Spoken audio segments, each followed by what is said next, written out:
Goedenavond, welkom bij Omroep Zeeland. Zondag 16 april en dit is het Zeeuwse nieuws van vandaag.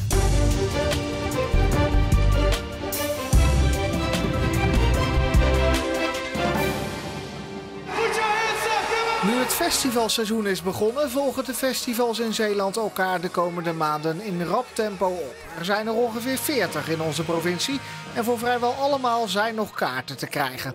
Voor Grieps bijvoorbeeld, waar dat festival vaak snel was uitverkocht, is dat nu anders. Die stormloop erop die is iets bedeesder omdat de mensen gewoon even voorzichtiger zijn, denk ik, met hun uitgaven.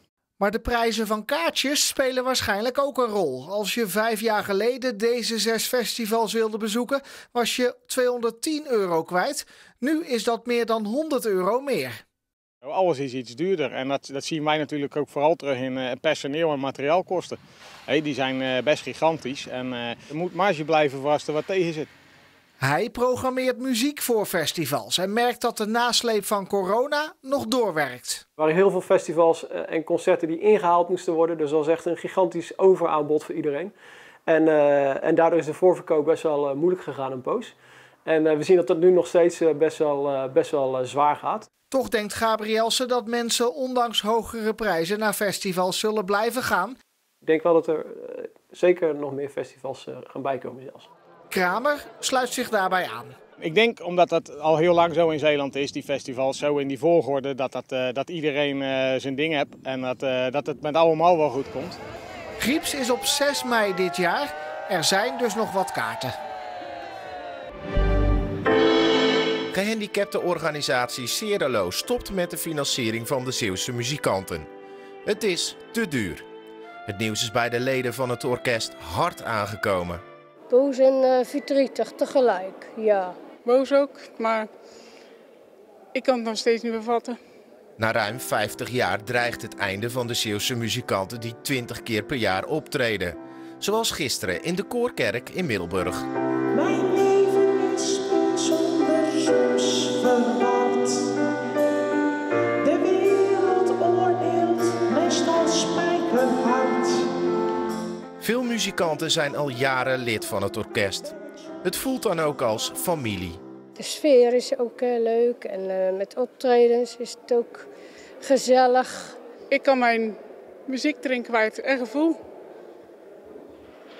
Sorry, mag het stoppen? Ja.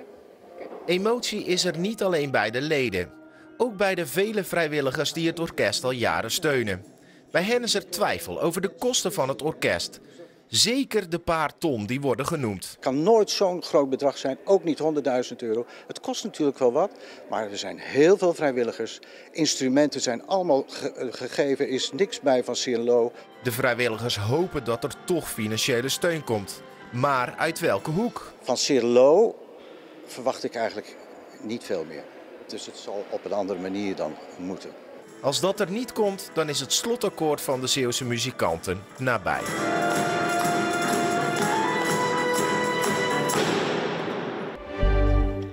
Ruim 1500 wandelaars liepen vandaag hun marathon van Zeeuws-Vlaanderen. Met start in Terneuzen en finish in Hulst. De temperaturen waren aan de frisse kant, al trok niet iedereen zich daar iets van aan. Een korte broek zie ik. Ja, lekker hè? Het is lekker weer, dus... En jullie hebben wel dikke jassen aan. Bodywarmer. Dus. Het is ook niet heel warm, alleen een vestje en een bodywarmer, hè? Meer niet.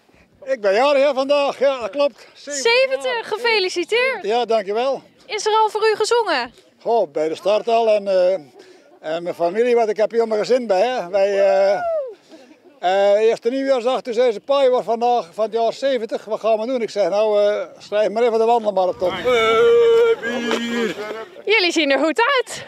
Lekker hè? Ja, we zijn er wel een paar kwijtgeraakt onderweg, maar die lopen ergens daarachter. Dus, Er lopen meer van dit soort hoedjes? Ja, nou, loopt er nog eentje, sowieso.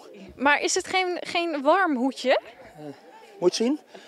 Ja, het is een warm hoedje, ja. Het is een gevoeld hoedje, dus ja, ik ben blij dat het zonnetje niet schijnt. Zal ik het zo zeggen? Maar het hoedje mag niet af, denk ik. Af en toe, hè. Dan moet de wind even door mijn haar waaien. Al uw haar? Al mijn haar moet er doorwaaien, ja. Meneer, u heeft moeite, geloof ik. Ja, niet de eerste keer dat ik moeite heb. Nee? Nee, ik heb nogal lastige voeten. En dan gaat u 42 kilometer lopen? Je moet er wat voor over hebben, hè? Tot 6 uur hadden hij en de andere lopers de tijd om aan de finish te komen in Hulst. En meer sportnieuws natuurlijk in Omroep Zeeland Sport. Stefan, wat zit er verder in je uitzending? Straks een volle uitzending met daarin aandacht voor de 13e editie van de Marathon Zeeuws-Vlaanderen die gelopen werd tussen Terneuzen en Hulst. Verder de voetbalwedstrijden Hoek ACV, Nieuwenhoorn-Kloetingen en Goes tegen Sportclub Feyenoord. En aandacht voor Sherin van Anrooy uit Capelle in de Amstel Gold Race. Tot zo. De bewolking die vannacht over Zeeland kwam liet vandaag vrijwel geen opklaringen toe en vooral landinwaarts was het vaak ook donker. Dichter bij zee waren soms een paar stukken blauwe lucht, maar door de noordenwind had het weinig effect op de temperatuur, want die kwam met moeite aan een graad of 10. Het was dus fris en het is het ook vanavond, al neemt de wind wat af en de wind draait vannacht ook naar het noordoosten en dan kan de bewolking zo her en der beter gaan breken. Morgen is er een matige wind uit het noordoosten, er is ongeveer evenveel wind als vanmiddag en zo af en toe breekt de zon vrij goed door, maar dat zal niet al te vaak zijn. Vooral landinwaarts is de lucht nog onstabiel genoeg voor een enkele lokale bui. En de maximumtemperatuur is veel beter met 13 tot 15 graden. De koudere noordenwind die zijn we morgen kwijt. Na morgen gaat de temperatuur een beetje omhoog, maar tot vrijdag toch niet zoveel, 1 of 2 graden gemiddeld. En af en toe zijn er ook wel bewolkte momenten met de meeste zon waarschijnlijk op de woensdag.